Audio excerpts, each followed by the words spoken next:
The text message from my cousin Marcus glowed on my phone screen like a digital slap in the face. Family business meeting tomorrow. Don't bother coming. This is for successful relatives only.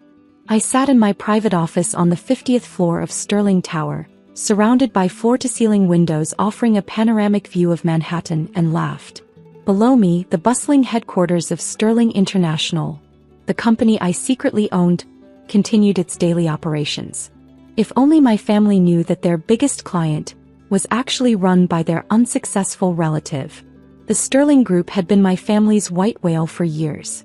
A multi-billion-dollar corporation that kept Sullivan Enterprises, my family's company, afloat through its massive contracts.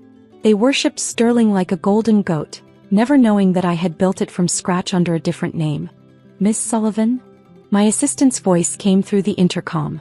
The acquisition papers are ready for your review. Thank you, Sarah. And the meeting with Sullivan Enterprises tomorrow? Confirmed. They're expecting to meet with Mr. Sterling to discuss the contract renewal. I smiled, thinking about tomorrow's meeting. For 5 years, I'd maintained the fiction that Sterling International was run by a reclusive male CEO who never made public appearances.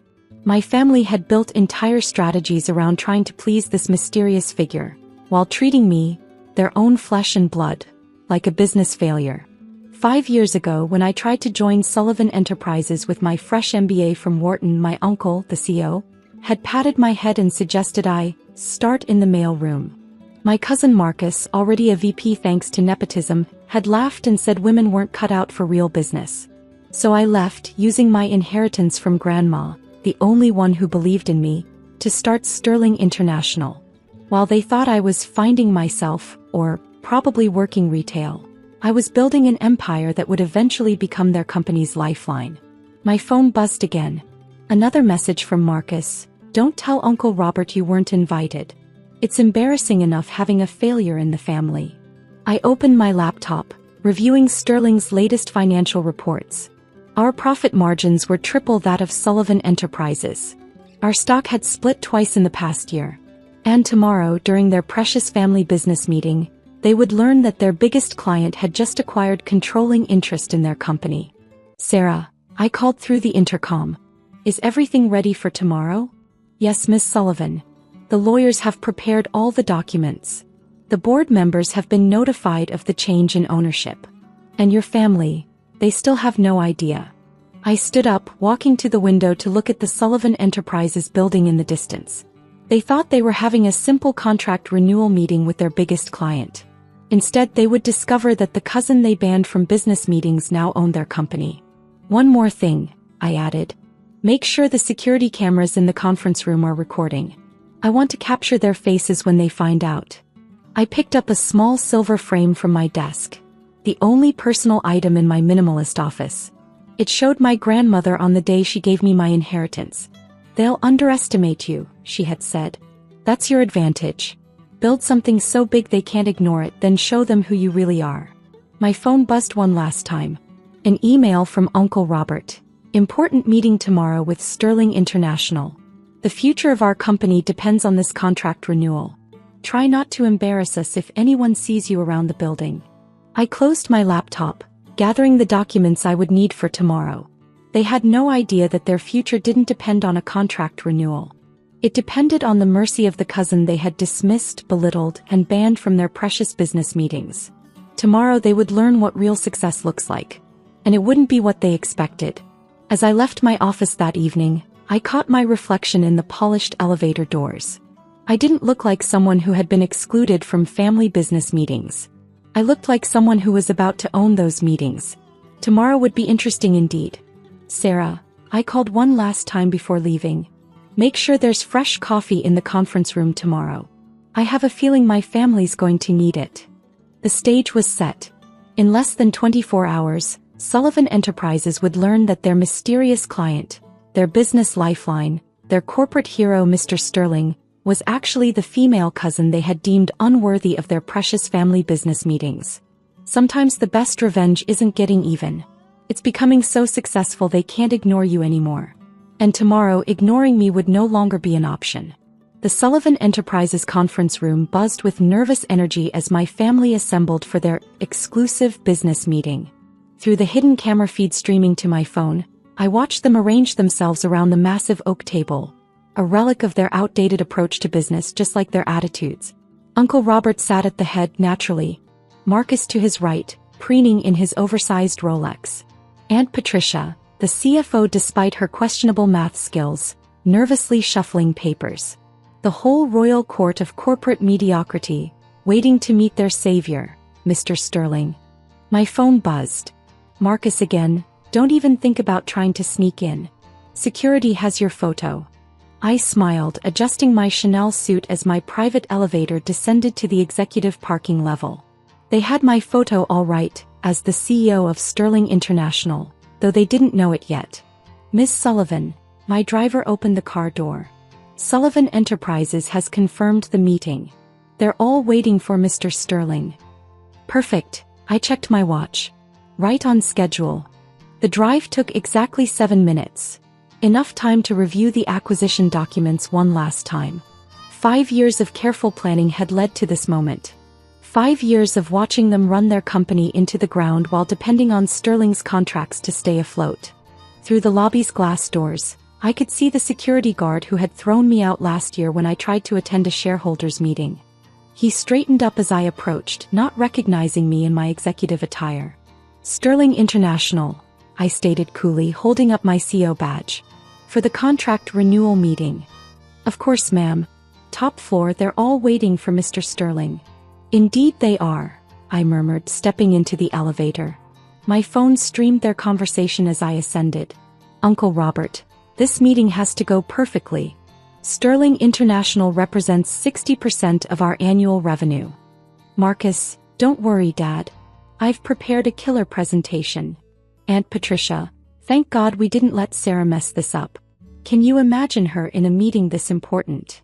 The elevator doors opened silently. I could hear their voices now both through my phone and from the conference room down the hall. Taking a deep breath, I nodded to my legal team waiting in the wings and walked toward the door. Mr. Sterling should be here any minute, Uncle Robert was saying. Remember, this is about securing our future. I pushed open the double doors.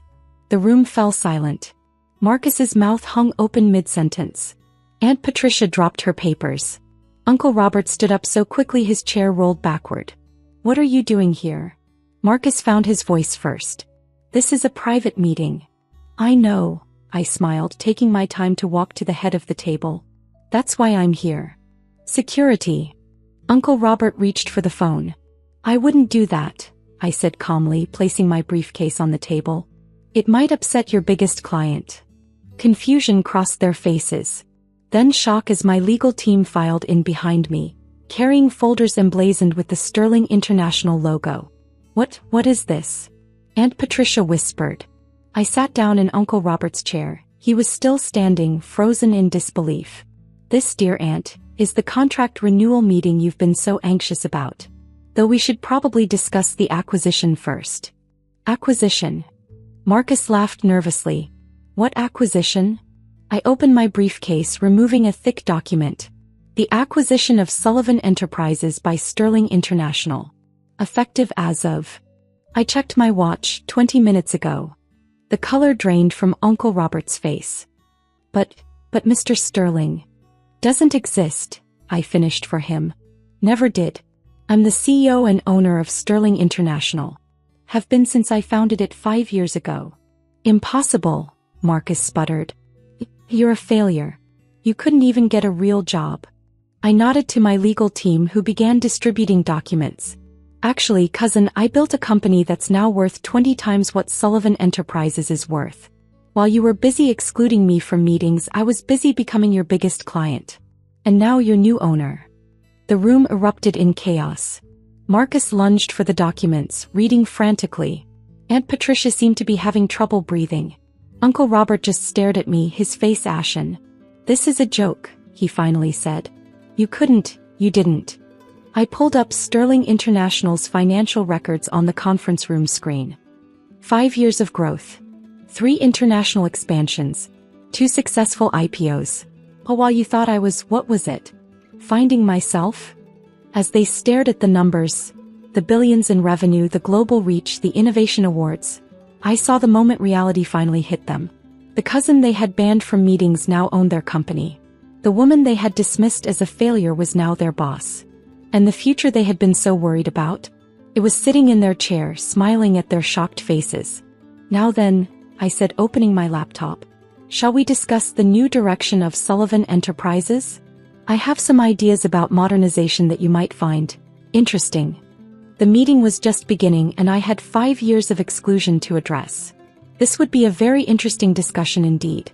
The next few hours unfolded like a masterclass in corporate restructuring, or perhaps poetic justice. As my legal team walked through the acquisition details, I watched my family's faces cycle through the stages of grief.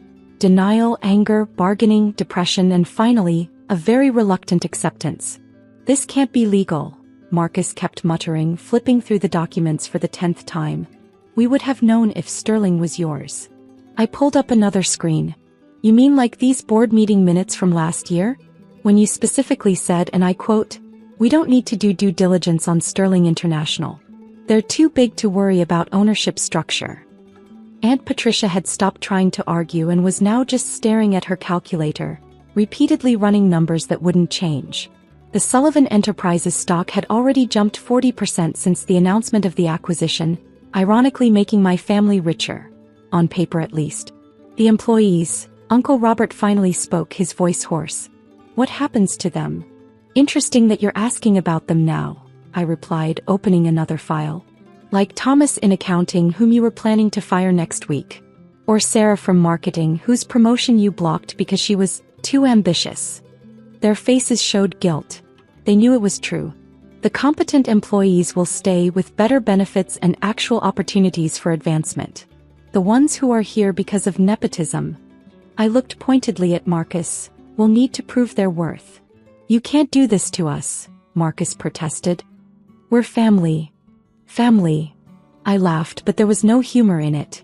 Was it family when you banned me from meetings? When you told clients not to work with my little startup?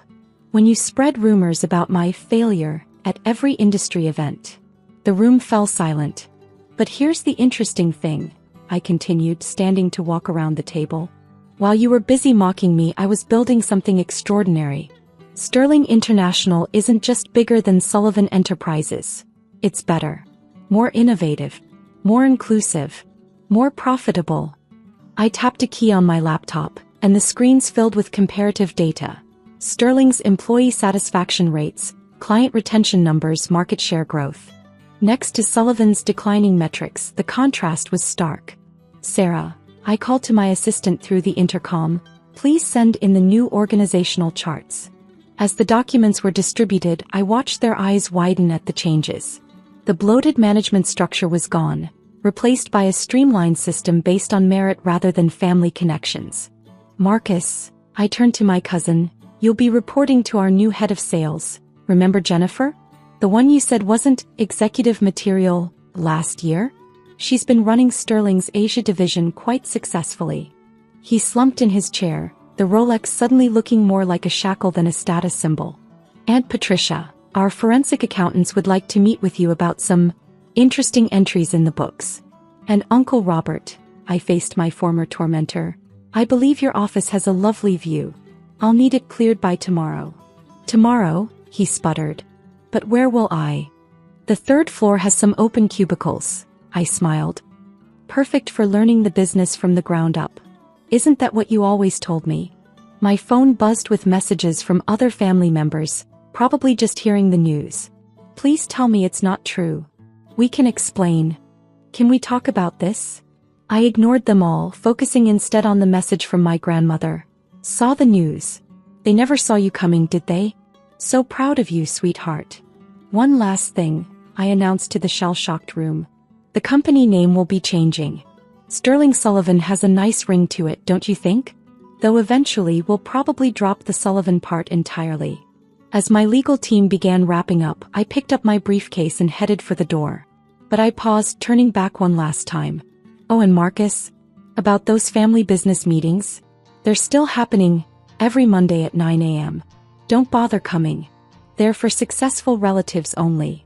The door closed behind me with a satisfying click, leaving them to contemplate their new reality.